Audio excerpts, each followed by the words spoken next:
Talmor, Shishin Marachi. Talmor is my home. My family have worked the land for generations. My gran says the island does not belong to us, but we belong to the island. And we must be ready, for a great evil is coming, and death follows with it. Listen and subscribe to the latest season of Undertow, The Harrowing, a Storyglass production presented by Realm, available wherever you get your podcasts. The thing that I fought tooth and nail to bring my son into is Dungeons and Dragons. That is the ultimate solution to parenthood. I'm Alexis Ohanian. In my podcast, Business Dad, I'm hoping to open up the conversation about balancing careers and family. I talked to Rainn Wilson. I wanted to learn more about Rainn's advice to play D&D with your kids. Business Dad is available now, so be sure to listen and subscribe wherever you get your podcasts.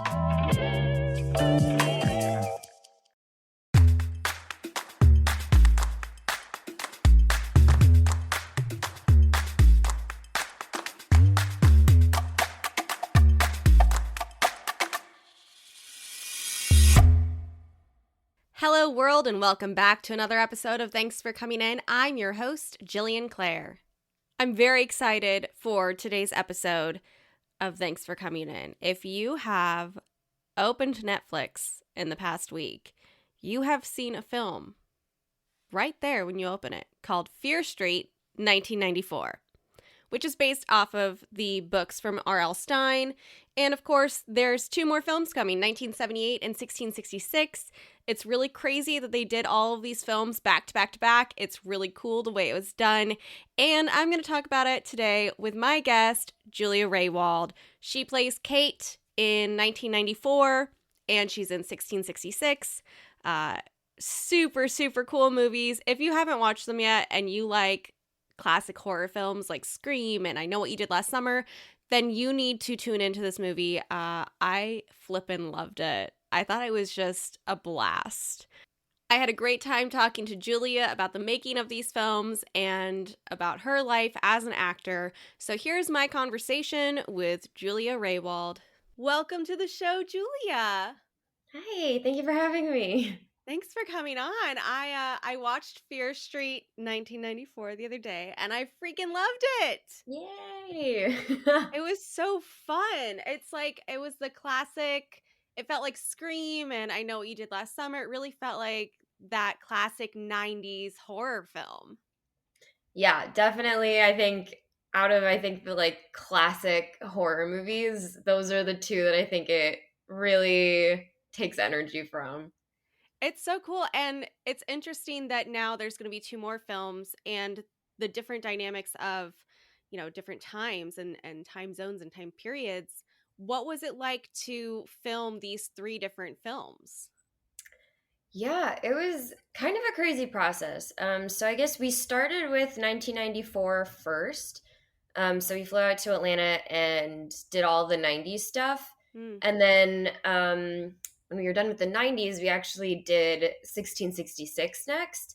Oh, fun. Because I think a lot of the cast from 94 overlapped with 66 a little bit more. So they just kept us there for 66. And then they brought in the cast members from 1978 who were also in the third one. And it was cool. We got to all meet each other in the middle and do 1666 together. And then those of us from 94 then finished, and then they wrapped up doing a 74 at the end. So it was like bouncing around all the different times. That's so cool, though. It's so rare to be a part of a franchise that does something like that, where they do back to back to back. I mean, most of the times you have years between films. Yeah, no, it was definitely kind of crazy to get to do it all in a row. It was a big feat. It was like, I think 6 months total, I think about. Yeah, but it was nice. It was kind of just like go, go, go from beginning to end. And then it was all done. And it was like, wow, can't believe we did that. Oh, wow. And so your character in 1666, how fun was that to be in a time period that's obviously so long ago. I mean, a lot of the time period stuff right now is based in that Regency era or like the late 1800s, early 1900s. So what was it like to be all the way back in 1666? Yeah, it was crazy. It was crazy. I think the first thing that we all had to do was we had like dialect coaching to try to like um speak in the dialect that they would have been speaking back then, which is like kind of, it's not fully British because they'd already moved over and like the British accent had already started to fade. So it was like a weird amalgamation of like different phonetics. But once we learned the dialect and started talking and that, it kind of really put us in the zone. And then when we got to set and saw that the village that they built, and I was like, oh, okay, now it really feels like we're here. We're like wearing these like thick, like corseted outfits. We're like in the dirt. There's farm animals everywhere. Hey, I would have loved that. Farm animals everywhere. Oh my gosh, that would have been like the best. Right? Corsets. Oh gosh, that must have hurt a little.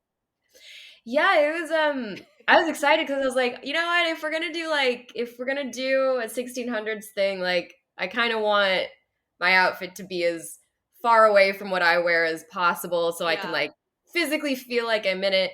And then when I would just have to get help from the costume department getting into and out of it every day. Whereas like in 94, I would just go in, dress myself, throw my clothes off at the end of the day and like change and leave. But here I was like, guys, can you help me? Help me, please? I can't breathe. Can you help?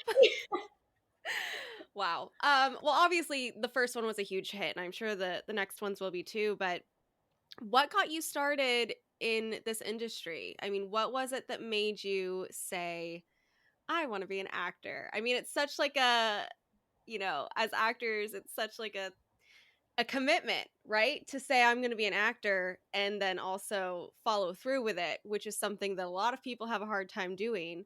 So what was it that made you say like, I need to do this?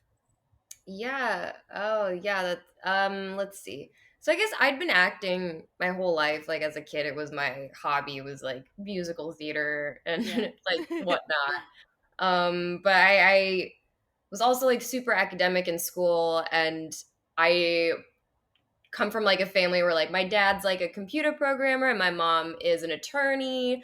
So like, I don't think any of us really considered pursuing arts as like a realistic path after high school. Yeah. And I don't know what exactly like flipped the switch and like made me ask if I could, but at some point that happened at the end of high school, and my parents were like not super into the idea at first. But then they eventually came around when they saw like our senior play, and they were like, we think you can do this. We'll support you. So then I was like, sick. And then I had to start cramming for all those college auditions because I think at that point it became like a very last minute decision to like apply to art school. And then I ended up going to NYU, which is what brought me out here to New York for the acting program. And then I just have kind of been around here ever since. I started auditioning senior year of college, and then kind of just still doing all that. Still doing it, yeah. That's interesting. Was Tisch your like first choice, or did you apply to other places too? I applied to a lot. I can't remember what my first choice was. It definitely wasn't NYU. I actually didn't look into any details about NYU because all I knew about it was that like everybody was like loved the program, but that it was also super expensive for tuition. Yeah. So I was like, I'm just going to apply, but I'm not going to consider it because that's going to be so expensive. But then when I had my audition, I remember it being the one audition where like I really liked the vibe. It seemed like they had a good energy and like it really just clicked. And then I was like, okay, like actually, am I going to end up liking the most expensive option? And then I did. And I think it was also like I really wanted to move to the city. I'd actually never been here until I got into NYU and toured campus. But even before I visited, I kind of knew I wanted to go far away, go to a big city, just like jump in and try to like do the thing from go as soon as I graduated high school. Are you from a smaller town? Yeah, I'm from like a rural suburb, like 45 minutes outside of Sacramento, California. Okay. Wow. That must have been a big change. Was it a shell shock, or were you like so young that you were just like, oh, this is fun? Yeah, it was definitely completely different than anything I'd experienced before. Um, I think it was like only scary to me like the first day when my mom dropped me off at my dorm and then like left, and I was like nervous for like an hour when I was sitting alone in my dorm. And then I met up with a friend and we hung out, and then that was literally like only 1 hour of that window. I was like, I'm nervous. But then I got over that pretty quickly and just jumped right on into the life. Right on in. I read that you spent a semester at RADA. What was that like? How was that? Yeah, that was that program was one of the reasons that I ended up picking NYU, because I was like, oh, I can study abroad in London, which is another city that I really wanted to visit. So I'm glad it worked out and I got into that program because I had to audition to get in. But it was a Shakespeare program, and I really like have always loved Shakespeare since I was like a kid, and I love performing Shakespeare. And I wanted to study abroad, so I was like, this is a perfect fit. So I was one of my highlights, I think, of college and going to NYU was that study abroad. Partially for like the travel and the like experience and whatnot, but I also really liked the program. I feel like it provided a good level of like structure and like some acting bits and that I still like use today, which is nice. And we got to do like some of my favorite Shakespeare stuff, so it was nice. Yeah, that's always fun. I remember doing I think it was Midsummer Night's Dream when I was like 10 at the Glendale Center Theater in LA, and I played a fairy, and I thought it was the best thing in the entire world. Yeah, dude, Midsummer was the first Shakespeare play that I read, and I was like, oh, I'm in it. You have me hooked. Yeah. I'm here.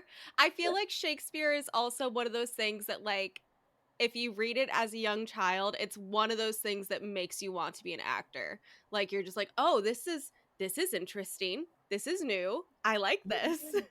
Yeah, and then if you read it in like class when like the teacher's like, okay, like we can like act out this little bit, and I'm like, pick me.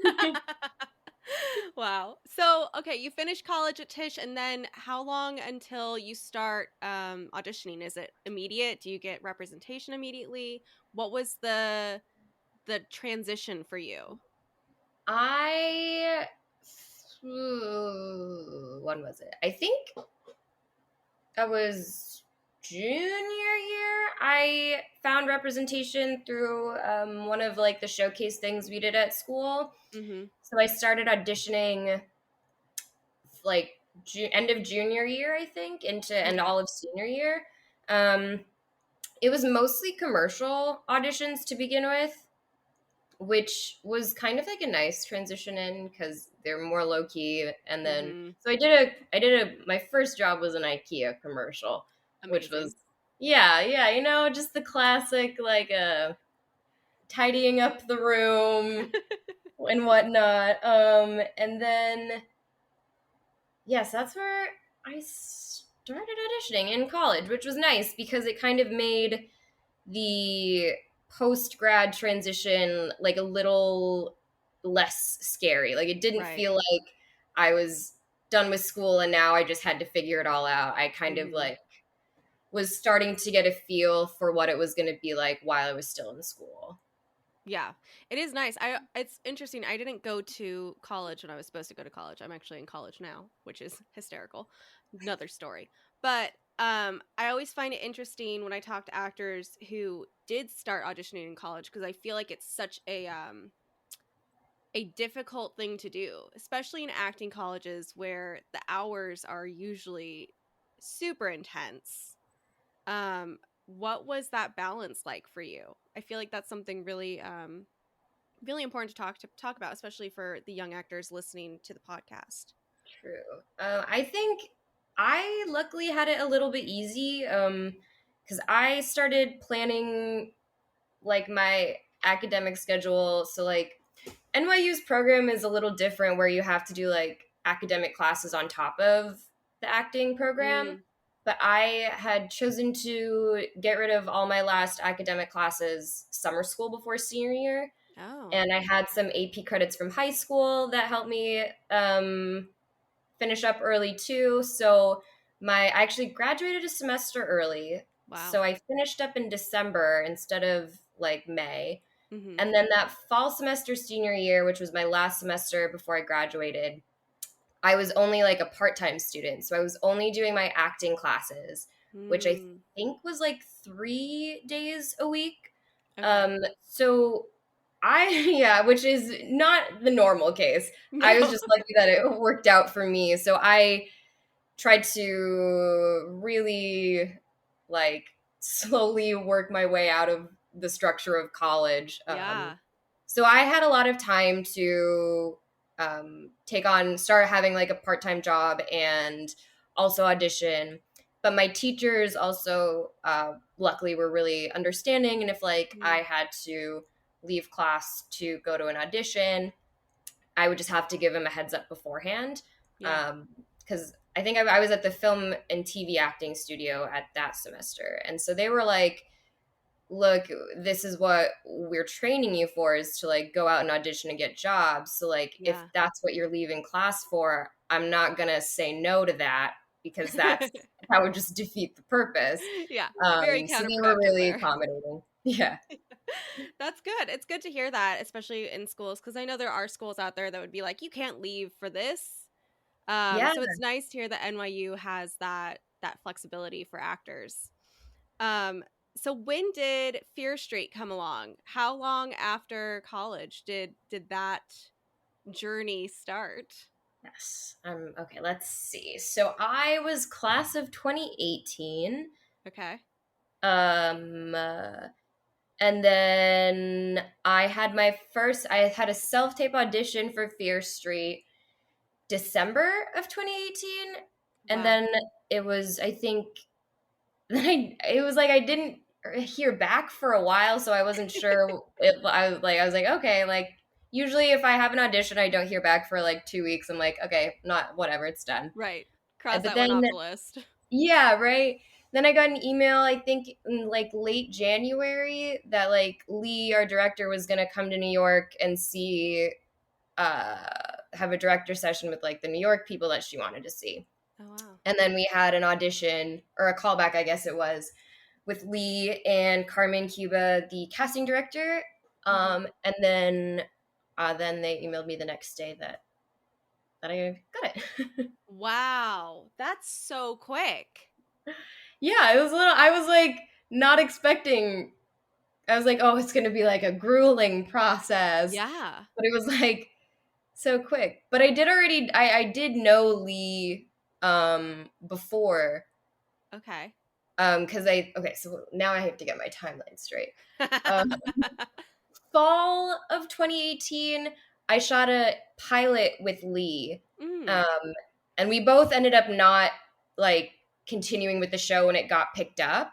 But we met shooting that pilot, and she was like, oh, like, I'd love to work with you again on like this show or something else. And I was like, yeah, me too. And she told me that she was like getting ready to work on Fear Street. And I was like, that's awesome. Yeah. And then it ended up, we worked on this one together. That's amazing. Not many times does that actually happen when you like talk to somebody about working together again. It's like, oh yeah, let's work together again. And then you just kind of like see each other maybe 5 years down the road and you're like, oh, hey, let's do something. Right? Epic that just happened so quickly. Yeah. Wow. That's so cool. And then did you have any like odd acting jobs in between graduation and then doing Fear Street?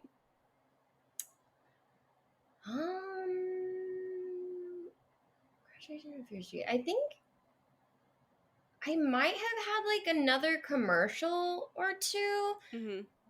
I think that maybe, I think that was after graduation. I can't remember if the commercials I did were while I was in school or after.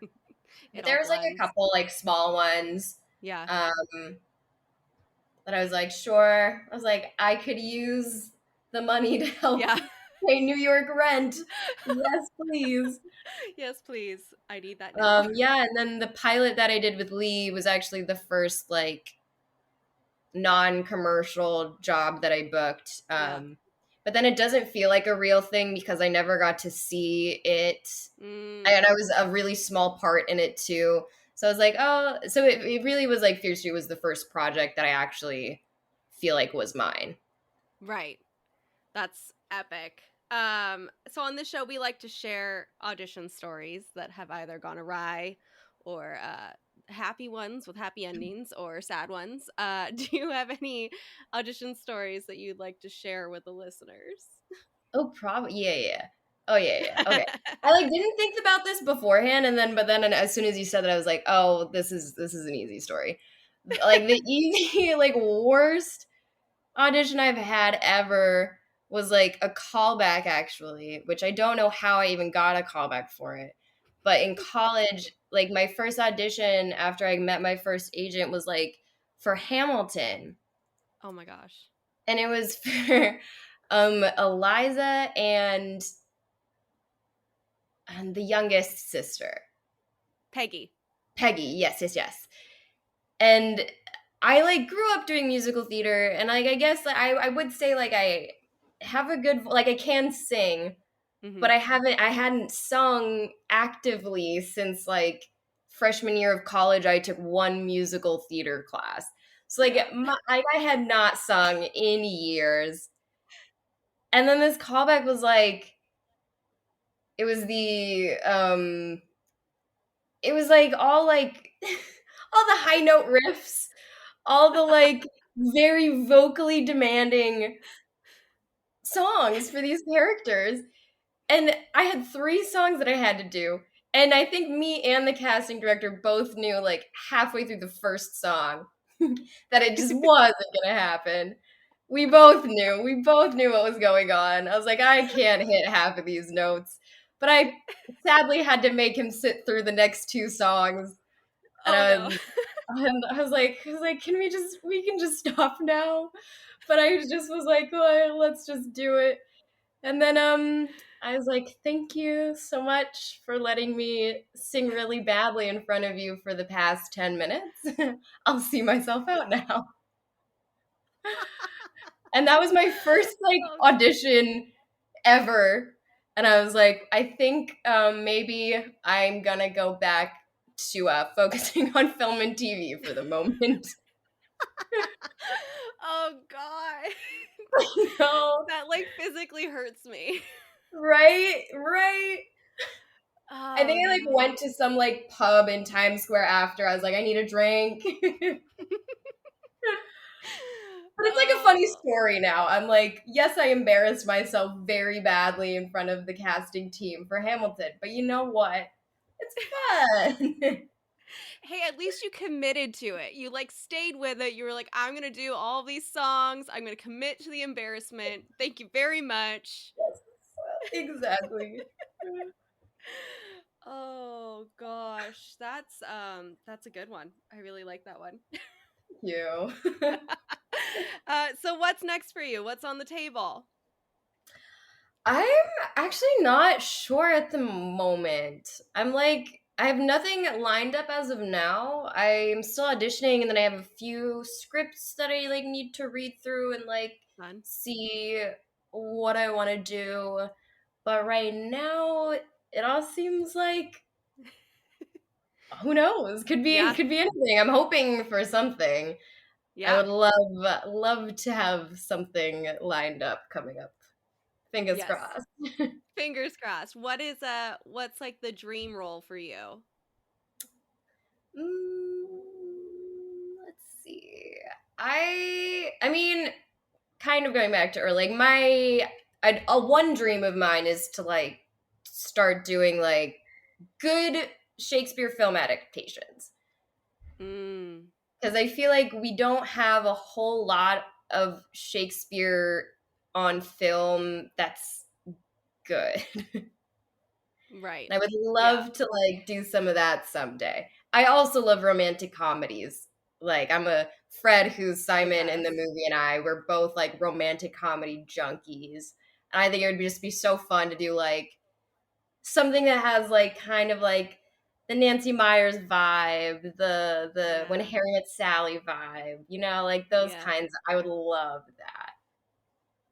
Yeah, rom-coms are the best. I think the Nora Ephron era of rom-coms was just the best that we have experienced. I feel like they haven't really made their comeback yet. So let's work on that. Agree. I so agree. I think we need to bring back Nancy Meyer, Nora Ephron movies where it's like there's heart to it, you know?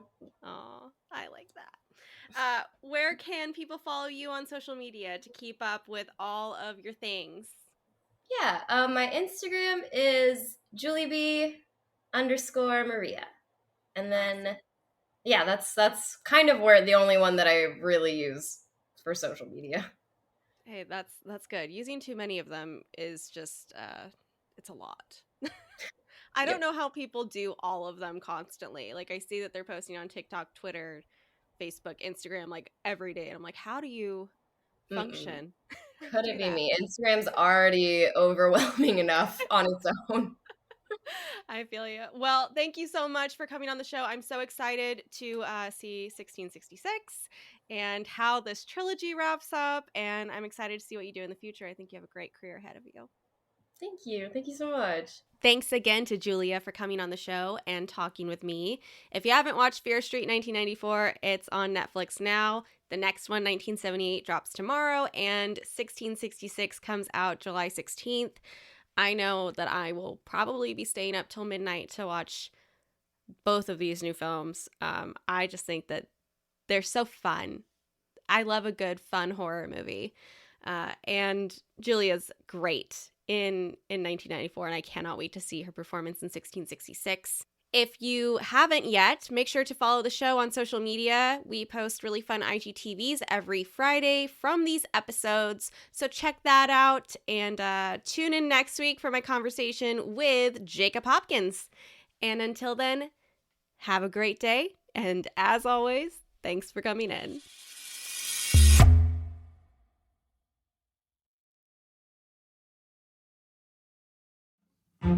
Nowadays, trends and news cycles change faster than we can blink.